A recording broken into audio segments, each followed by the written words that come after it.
بسم اللہ الرحمن الرحیم الحمد للہ رب العالمین والصلاة والسلام علی رسولہ الکریم وعلی آلہ واصحابہ اجمعین وعلی کل من تبعہم بإحسان الی یوم الدین. اما بعد، اللہ تبارک و تعالیٰ کے فضل و کرم سے ذوالحجہ کا مہینہ شروع ہو گیا. اللہ تبارک و تعالیٰ اپنے بندوں کو اپنی رحمت سے نوازنے کے لیے وقتاً فوقتاً کچھ دن اور کچھ راتیں متعین فرما دیتے ہیں جن کے ذریعے بندہ اپنے اللہ سے قریب ہو جائے. یہ ذوالحجہ کے جو ایام ہیں یہ بھی اللہ تعالیٰ کی رحمت کے خاص دن ہیں، اور اس مہینے کو کچھ خصوصیات ایسی حاصل ہیں کہ اس میں وہ عبادتیں اللہ تبارک و تعالیٰ نے مقرر فرمائی ہیں جو سال کے کسی اور دن، سال کے کسی اور حصے میں ادا نہیں کی جا سکتی. مثلا حج ہے، وہ صرف اسی مہینے میں ہو سکتا ہے، کسی اور مہینے میں نہیں. عرفات کا دن آنے والا ہے، 9 ذوالحجہ کو سارے حجاج عرفات کے میدان میں جمع ہوتے ہیں اور اس پر اللہ کی خاص رحمتیں نازل ہوتی ہیں. ذوالحجہ کا یہ دن گزر جائے، آپ جا کے ایک دن نہیں 10 دن وہاں پر بیٹھ جاؤ، وہ کوئی عبادت نہیں ہے. تو یہ عبادت اسی خاص دن کے ساتھ مخصوص ہے. اسی طرح قربانی وہ صرف ان 3 دنوں میں ہو سکتی ہے، 10، 11، 12 ذوالحجہ. سارے سال نہیں ہو سکتی.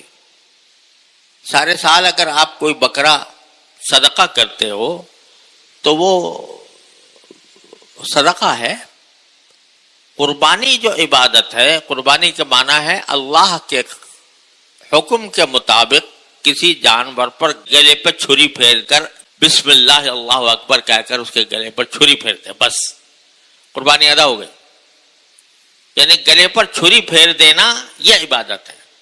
یہ عام دنوں میں نہیں ہو سکتا. عام دنوں میں گلے پہ چھری پھیرنے میں کوئی ثواب نہیں. ہاں، گوشت تقسیم کر دو، گوشت صدقہ کر دو، اس کا ثواب ہے. یہاں جو عبادت ہے وہ یہ کہ ہمارا اپنا ملکیت کا جانور جو اچھی خاصی قیمت میں، آج کل تو بہت قیمتی ہوتا ہے، اس کو میں نے اللہ کے حکم کی وجہ سے اس کے گلے پر چھری پھیر دی، خون بہہ گیا اس کا، قربانی ادا ہو گئی، عبادت ادا ہو گئی. بعد میں گوشت خود کھاؤ، دوسرے کو کھلاؤ، تم جانو، تمہارا کام جانے. لیکن عبادت صرف گلے پر چھری پھیر دینے سے ادا ہو جاتی ہے، اس کو ذبح کر دینے سے ادا ہو جاتی ہے. یہ اور کسی سال کے کسی اور دن میں نہیں ہو سکتی.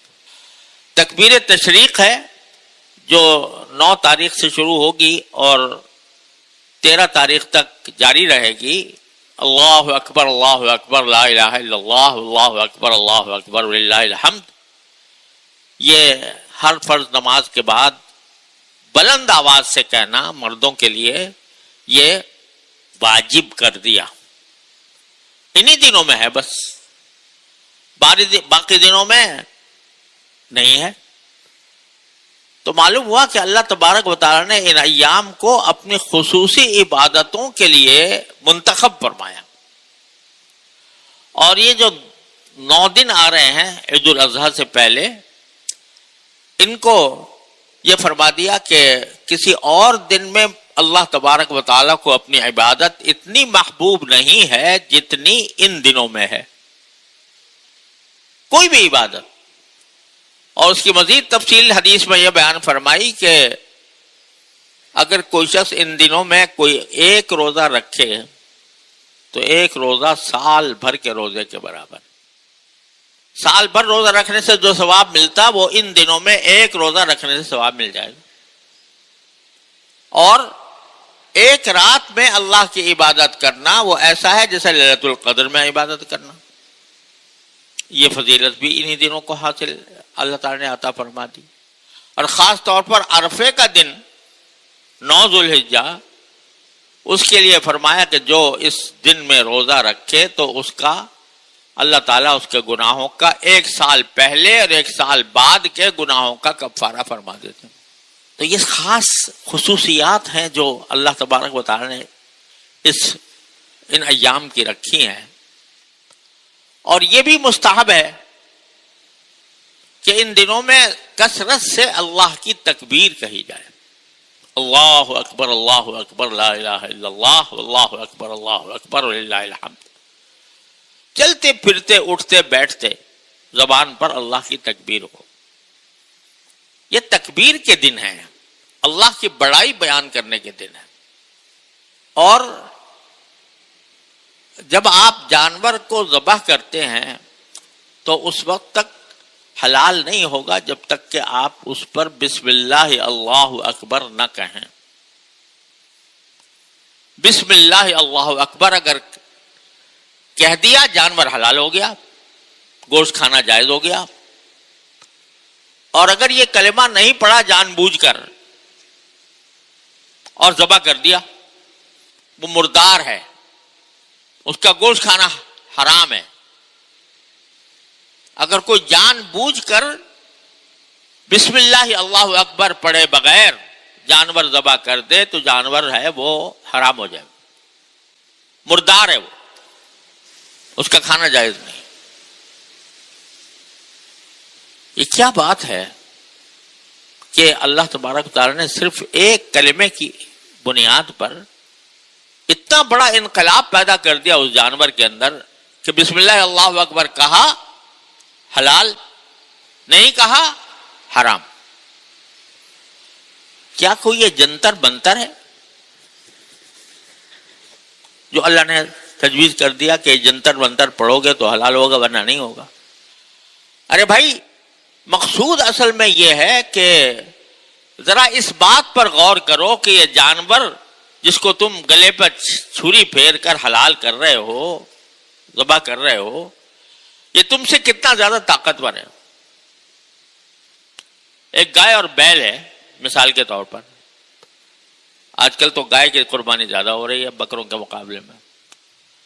وہ گائے جو ہے وہ اگر کسی وقت جوش میں آ جائے اور آپ کے اوپر حملہ کر دے تو کسی مائی کے لال کی طاقت نہیں ہے کہ وہ اس جانور سے کو مغلوب کر لے. دیکھو، تم اپنا وزن دیکھ لو اور اس کا وزن دیکھ لو. تم کتنے موٹے ہو اور لمبے چوڑے ہو اور جانور کتنا لمبا چوڑا ہے. اب اس جانور کو اللہ نے اس طرح بنا دیا تمہارے لیے کہ اس گلے میں رسی تم نے ڈالی اور ڈال کر اس کو جہاں چاہو لے جاتے ہو، لا کر اس کو باندھ دیا. اگر وہ کسی وقت بدک جائے اور رسی توڑا کر بھاگ جائے تو بڑے بڑے پہلوان تمہارے عاجز ہو جائیں گے اس کو پکڑنے سے. لیکن کذالک سخرھا لکم، قرآن میں فرمایا ہے کذالک سخرھا لکم لتکبروا اللہ علی ما ھداکم. یہ جانور ہم نے تمہارے لیے مسخر کر دیے ہیں، یعنی ان کو تمہارا تابع فرمان بنا دیا ہے. تمہارا بچہ بھی اس کے گلے میں رسی ڈال کر جہاں چاہتا ہے لے جاتا ہے. اور جب اس کو تم گراتے ہو تو گرانے میں آپ دیکھو 2-4 آدمی مل کے گراتے ہیں اتنا بڑا جانور اور وہ گر جاتا ہے آرام سے. اور اس کی گردن کو یوں ایسے اوپر کیا، وہ اس پہ گلی پہ چوری پھیر کے تم نے اس کو اپنا کھانے کا بہترین ذریعہ بنا لیا. خود بخود ہو گیا یہ سب کام. یعنی اتنے بڑے طاقتور جانور کو تمہارے لیے رام کر دیا، تمہیں اس کا ایک طرح سے تمہیں اس کا مالک بنا دیا اور تمہیں جائز کر دیا کہ تم اس کو گلے پر چھری پھیر کر اس کو حلال کر لو اور حلال کر کے کھا جاؤ اس کو. تو بھائی جس ذات نے یہ کام کیا ہے کہ اس جانور کو تمہارے آگے رام کر دیا، جبکہ یہ تم سے کہیں زیادہ طاقتور ہے. اور نہ صرف رام کر دیا بلکہ کھانے کو حلال بھی کر دیا. ورنہ یہ کہہ سکتا تھا کہ بھائی تم کون, تمہاری کیا حیثیت ہے, تو میں ایک زور کی سینگ مار دوں تمہیں تو تمہارا حلیہ بگڑ جائے, تم کہاں آ گئے مجھے ذبح کرنے. لیکن اللہ نے رام کر دیا کہ بھائی تم, یہ انسان ہے, یہ میرے اشرف المخلوقات ہے, میں نے اس کو کسی اور کام کے لیے پیدا کیا ہے, اس کام کا وہ کام چونکہ یہ کرتا ہے لہذا تم اس کی آگے سر جھکایا کرو. اور اگر یہ تمہارے گلے پر چھری پھیرنے دو. جانور کو یہ سکھا دیا, اس کی گھٹی میں یہ ڈال دیا. سخرھا لکم, کس نے ڈالا بھائی, کس نے اس کی گھٹی میں یہ بات ڈال دی کہ تم جا کر اس کو قربان کر دو, اس کو ذبح کر دو, تو ذبح ہو جاؤ اس کے لیے. اللہ ہی تو ہے نا جس نے یہ سارے جانور تمہارے لیے مسخر کر دیے. تو کم از کم اس کا نام تو لے لو, بسم اللہ, کہ میں اللہ کے نام سے ذبح کر رہا ہوں, کیونکہ میرے اندر طاقت نہیں تھی کہ میں اس کو اپنے قابو میں لا سکتا, اس کو ذبح کر سکتا, اس کا گوشت کھا سکتا. اللہ تبارک و تعالی نے اپنی قدرت سے, اپنی رحمت سے مجھے یہ جانور مسخر کر کے دیا, لہذا نام لو بسم اللہ. پھر ساتھ ہی اللہ اکبر, اللہ اکبر, اللہ سب سے بڑا ہے, اللہ سب سے بڑا ہے. یہ کلمہ کہلوایا جا رہا ہے ذبح کرتے وقت بھی, اور ان دنوں میں نے عرض کیا کہ زبان سے اللہ کی تکبیر کرنا, اللہ کی بڑائی بیان کرنا یہ مستحب ہے. جتنا زیادہ کثرت سے کرو گے اتنا ہی بہتر ہے. یہ کیا ہے بڑائی بیان کرنا؟ اللہ سب سے بڑا ہے, اللہ سب سے بڑا ہے. یہ کہو, ذبح کرتے وقت بھی کہو بسم اللہ اللہ اکبر. کیوں؟ اس لیے کہ تمہارے دماغ میں ایک فطور آ سکتا تھا, فطور ہی آ سکتا تھا کہ دیکھو اتنا بڑا جانور جو مجھ سے بھی زیادہ بڑا ہے, یہ میں اس کو اب انسان ہوں, انسان ہونے کے ناطے میں نے اس کو قابو کر لیا, اور قابو کر کے اس کے گلے پر چھری پھیروں گا اور اس کا گوشت کھاؤں گا. یہ مجال نہیں ہے کہ کچھ میری سرتابی کر سکے. تو تمہارے دل میں بڑائی آ سکتی کہ میں بڑا ہوں, یہ چھوٹا ہے, یہ جانور چھوٹا ہے, میرا تابع فرمان ہے, یہ میرا غلام ہے, میں بڑا ہوں, میں آقا ہوں اس کا. یہ خیال دن میں لانے کے بجائے کہا گیا اسی وقت کہو اللہ اکبر. بڑا تو وہ ہے اور سب سے بڑا وہ ہے جس نے تمہارے لیے اس کو مسخر کر دیا. بسم اللہ اللہ اکبر. اور یہ دہراتے رہو یہ کلمہ اللہ اکبر اللہ اکبر اللہ اکبر اللہ اکبر. ہر نماز میں ہر انتقال جسمی کے تحت اللہ اکبر ہے.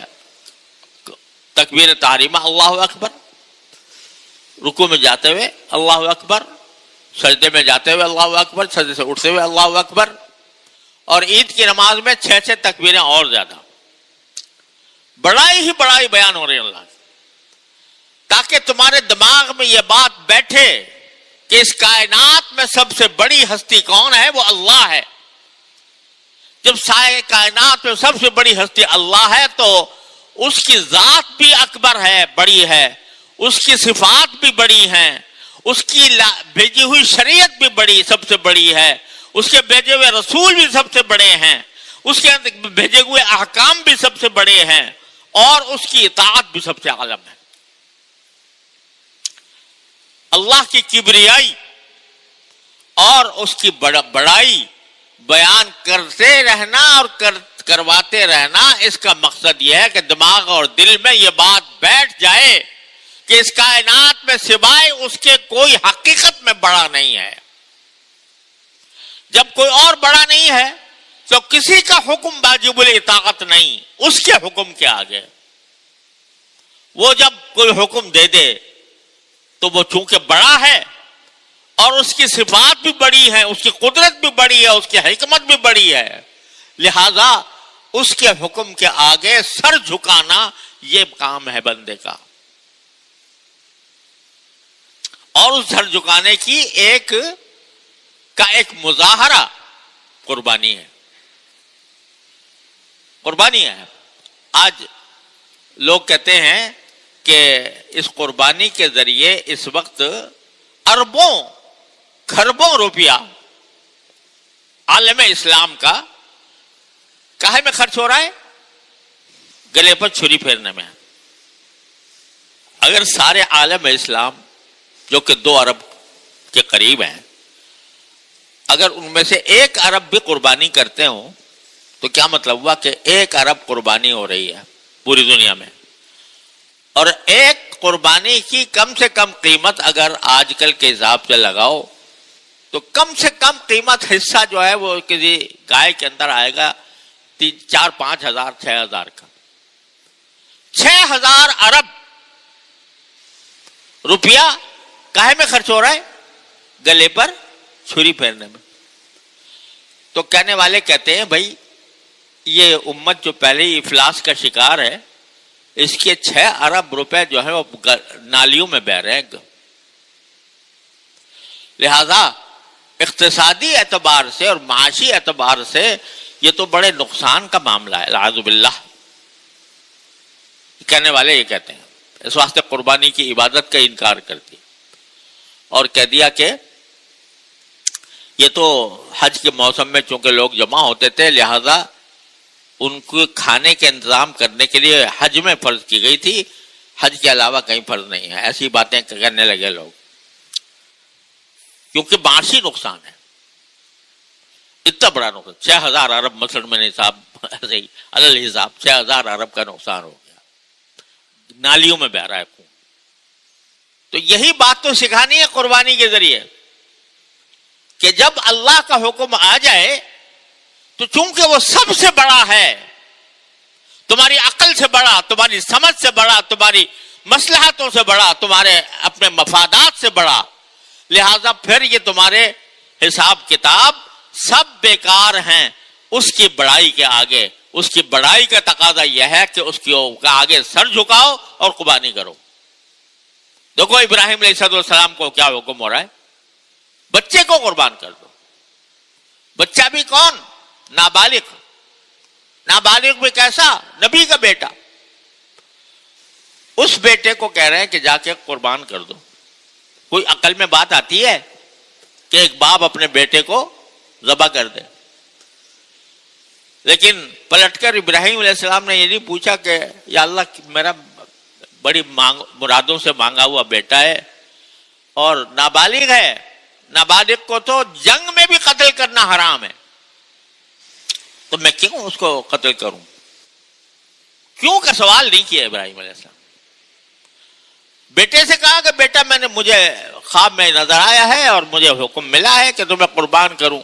بیٹے نے بھی پلٹ کے نہیں پوچھا کہ ابا جان مجھے کس جرم کی سزا دی جا رہی ہے، مجھے کیوں مارا جا رہا ہے، مجھے کیوں موت کے گھاٹ اتارا جا رہا ہے، میرا کیا جرم ہے؟ اس نے بھی پلٹ کر نہیں پوچھا۔ وہ بھی ابراہیم کا بیٹا تھا، پیغمبر کا بیٹا تھا، اور وہ بیٹا تھا جس کی صلب سے خاتم النبیین صلی اللہ علیہ وسلم تشریف لانے والے تھے۔ اس کا جواب کیا تھا؟ اس کا جواب تھا یا ابت افعل ما تؤمر، ابا جان جس بات کا آپ کو حکم ملا ہے وہ کر گزریے اور میری فکر نہ کیجیے، ستجدونی انشاءاللہ من الصابرین، آپ مجھے اللہ نے چاہا مجھے صبر کرنے والوں میں پائیں گے۔ یہ ہے قربانی کہ حکم آ گیا اللہ کا تو پھر کوئی مفاد، کوئی منفعت، کوئی مصلحت اس کے آگے نہیں آ رہی۔ کیوں؟ اس لیے کہ اللہ بڑا ہے، سب سے بڑا ہے۔ تو دونوں میں سے کسی نے کیوں کا سوال نہیں کیا، کیونکہ اللہ کا حکم ہے جو سب سے بڑا ہے، لہذا ہمیں کیوں کا سوال کرنے کی ضرورت نہیں۔ اس میں کون سا مفاد ہے، کون سی مصلحت ہے، ہمیں یہ جاننے کی ضرورت نہیں، میرے مالک نے مجھے کہا ہے لہذا میں کروں گا۔ جب اس جذبے کے ساتھ باپ نے بیٹے کو ذبح کرنے کے لیے لٹا دیا تو قرآن کہتا ہے فلما اسلما وتلہ للجبین، جب باپ بیٹے دونوں اللہ کے حکم کے آگے جھک گئے اور باپ نے بیٹے کو پیشانی کے بل لٹا دیا تو اس وقت اسلمہ کا لفظ استعمال کیا قرآن نے. گویا انہوں نے اسلام جس کے معنی ہے جھکنا، فرما برداری کرنا، وہ اپنے عمل سے دکھا دیا اور ان کو لٹا دیا. تو پر ہماری قدرت اور رحمت بھی جوش میں آئی. قلنا یا، ہم نے اس وقت کہہ دیا کہ یا ابراہیم صدقت الرؤیا، ابراہیم تم نے اپنا کام پورا کر دیا، خواب کو سچا کر دیا، ہمارے حکم کی اطاعت کر لی. لو دیکھو اب ہم تمہارے سامنے ایک دمبا بھیج رہے ہیں. وہ دمبا، یہ جو چھری ہے یہ تمہارے بیٹے کے بجائے اس دمبے کے اوپر، اس مینڈے کے اوپر پھر گئی. وہ دیکھا تو وہ مرا، بچہ صاف بیٹھا ہے اور مینڈا پڑا ہوا ہے. تو جس ابراہیم نے علیہ الصلوۃ والسلام اپنے بیٹے کے اوپر کے گلے پر چھری پھیرتے وقت بھی کیوں نہیں کہا، آج دمبے پر اور گائے پر چھری پھیرتے ہوئے کہتے ہو کیوں پھیرے، ہمارا نقصان ہے اس میں. ارے اس کا ادھر تو بیٹے کی جان جا رہی تھی، بیٹے کی جان کا نقصان تھا. یہاں اگر مال کا نقصان ہے تو اس مال کا نقصان اللہ کے، کیونکہ اللہ بڑا ہے، اللہ اکبر، لہذا اللہ کے حکم پر یہ قربان کرنا ہی ہوگا. یہ فلسفہ ہے اور یہ نظریہ ہے اور یہ فکر ہے جو ہر مسلمان کے دل میں اتارنی ہے قربانی کے ذریعے. اور حقیقت تو یہ ہے کہ جو لوگ اس قسم کا حساب کتاب کرتے ہیں سارے حساب کتاب دھرے رہ جاتے ہیں اور ان کے جو منافع ہیں، فوائد ہیں، وہ اتنے آشکار ہوتے ہیں کہ یہ سارے حساب کتاب دھرے رہ جاتے ہیں. اگر کوئی شخص یہ سوچے کہ وہاں حج جو ہو رہا ہے نا اس میں 25-30 لاکھ آدمی وہ 3 دن مینا میں پڑے ہوئے ہیں. اور کیوں پڑے ہوئے؟ ایک پتھر کو جا کے کنکریاں مارنی.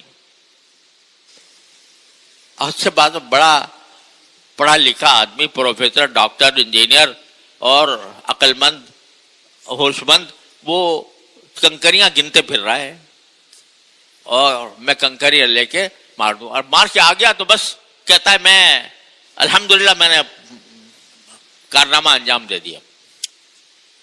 تو یہ 25-30 لاکھ افراد کا خرچہ ہو رہا ہے، کتنا بڑا، کاہے کے لیے؟